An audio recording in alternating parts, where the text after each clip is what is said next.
Ամենաճիշտը երևի Նիկոլ Փաշինյանի հայրն էր, որ հեղափոխության օրերին ասում էր, ես չեմ ուզում, որ ինքը վարչապետ լինի, իրանից 1000 անգամ ավելի արժանիներ կային,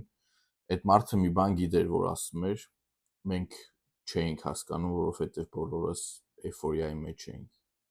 Բարև ձեզ հայրենակիցներ, ես Ալեքսանդր Մակասյանն եմ, ուզում եմ այսօր մի հատ հարց քննարկենք Նիկոլ Փաշինյանի հերթական լեգենդար քայլը, որ պատրաստ է միակողմանի ստորագրել հաշտության համաձայնագիրը։ Ես իրոք չեմ հասկանում էլի ինչա կատարում, կամ այս մարդու իրավիճակով պետքա լուրջ հոգեբանները զբաղվեն, հասկանան ինչուց է լավ, նյուժելի կարելի է իշխանությունը պահելու համար այսքան քայլերի գնալ, որը որ ոչ միայն կործանար արա, ազգակործանա եւ այլն, բայց ընդհանրապես տրամաբանություն չկա է քայլերի մեջ։ Լավ չես կարողանում, եղբայր, թող հեռացի, թող գնա, մի բան կանի այս ժողովուրդը։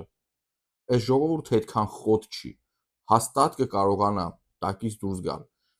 Դու չես, որ պետքա այս ժողովրդի հարցը լուծես, կամ այս իրավիճակի հարցը լուծես, կամ ժողովրդին այս իրավիճակից հանես, հաստատ, ասենք, ամենախելացին չես էլի, կամ ամենակարողը չես, որ, չգիտեմ, մտածես, որ դու ես ու վերջ, կամ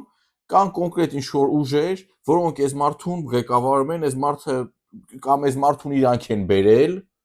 որ մեր համար անտեսանելի են, կամ իրանք են այս մարդուն ղեկավարում, ասում են, պետք է ստորագրես, դու ով ես, որ չստորագրես, ու այս մարդը ճար չունի, ոչ կարողանում է ուրեմն ըստ այդ պարագայում, ոչ դիմում գրի դուրս գա, ոչ կարողանում է ասի չէ, ես չեմ հասկանում էլի, ասենք, ինչա նշանակում միակողմանի ստորագրել, ոնց որ մեկի մոտ աշխատեք ձեզ աշխատանքից հանի, վաղը գաք աշխատանք էլի, ասեք ես աշխատանք եմ եկել։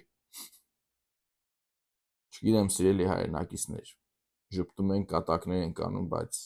վիճակը իրոք որ հասական է, մեզ հապճեպ քայլեր են պետք է իրավիճակից դուրս գալու համար։ Շնորհակալություն։